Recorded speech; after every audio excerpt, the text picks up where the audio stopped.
We always see people who glide through life, while there are others who drag through. But why the difference? It is simply because some people are reactive, while others are proactive. Reactive people always try to tackle things as they come, that is with spontaneity. But this does not always yield the best of results. Reactive people tend to get hot-headed. They tend to say things which they don't mean, and this can be really detrimental.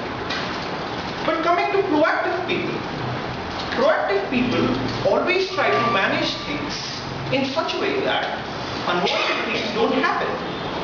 They use foresight to their greatest achievements so that they can strengthen what they do. But I've always seen that this is not something that comes naturally. In the words of Stephen Covey, reactive people are driven by the circumstances around them, the behavior of the people around them, their beliefs. But proactive people, they are driven by values which are carefully thought, well selected, and fully internalized. It is only because of this that they can be true to their hearts. They can be in earnest. But how do you be proactive? There are a few things you can do to be proactive. And the things which you need to keep in mind are, first, being aware of what you do. Only when you are aware of your faults, the negative sides of your personality, only then can you take the initiative to change it into positive sides. But just being aware doesn't help you. For instance, a smoker, just because he knows he wants to quit and that smoking is bad for health, does he stop doing so? No, he doesn't. This is because it is not just about the resolve. It is also about the resilience, the consistency, and the commitment which you put forth. And now, my friends, comes the most controversial point. People believe that being proactive takes more energy. It brings stress in life. But that isn't true. Being proactive requires energy which is less in amounts, but in a more structured and channelized way. Because only when they have a regulated plan can they live a stressless life.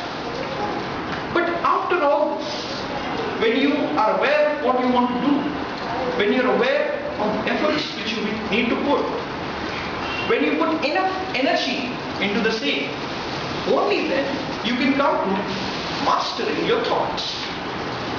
Now when you master your thoughts, you tend to take responsibility for the things that you do. You tend to stop blaming people for the circumstances around you. You tend to stop blaming people for things that happen to you. You tend to tackle things which are important before they become urgent. And you do not let things which are important become urgent in the future. Now we can consider something like the 4 quadrants which Stephen Covey speaks about.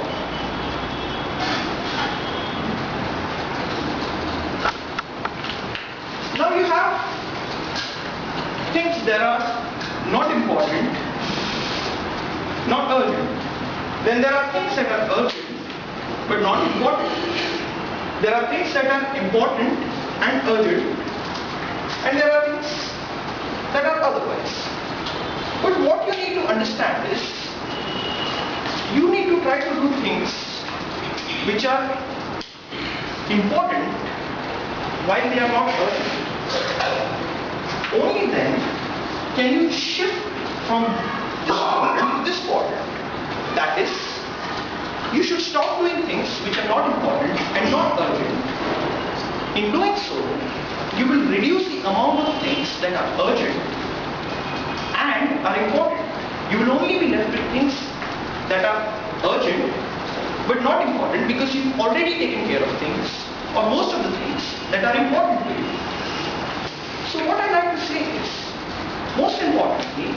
after you do all this, do not forget to thank yourself for doing so. Because when you do so, you're filled with positive energy. You're filled with the confidence you need to move ahead. I can say, my friends, that there are many things we ought to do. And we can take a lot of time to do so. But I feel we should not commence on the journey in being proactive, in grabbing the kind of happiness that we ought to have, in making for ourselves the lives that we ought to live, because we are all what we choose to be.